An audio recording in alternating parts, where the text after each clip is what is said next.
কর্তৃত্ববাদী রাজনীতির কারণে দেশের অর্থনীতিতে প্রতিযোগিতা তৈরি হয়নি বলে মন্তব্য করেছেন অর্থনীতিবিদরা।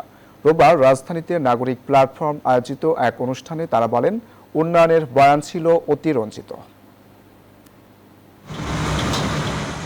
দেশে অপ্রচলিত খাতে শ্রমিকের সংখ্যা প্রায় 7 কোটি, যা শ্রমবাজারের প্রায় 85%।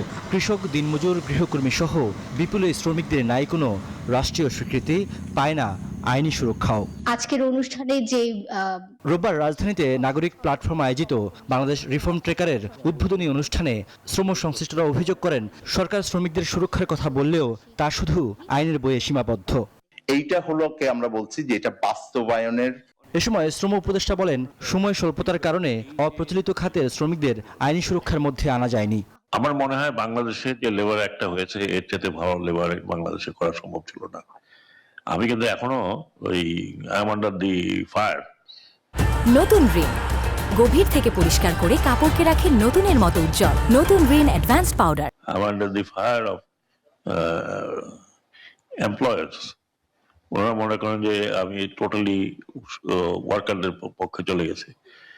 টু সাম এক্সটেন্ট কারেক্ট, কারণ ওয়ার্কারদের আমাদের বিএলএ যে অবস্থা ছিল সেখান থেকে এটাকে টেনে তুলতে হয়েছে। দীর্ঘদিনের অসম রাজনীতির কারণে অর্থনীতিতে প্রতিযোগিতা তৈরি হয়নি বলে মন্তব্য করেন অর্থনীতিবিদরা। বলেন, দেশে উন্নয়নের বয়ান ছিল অতিরঞ্জিত।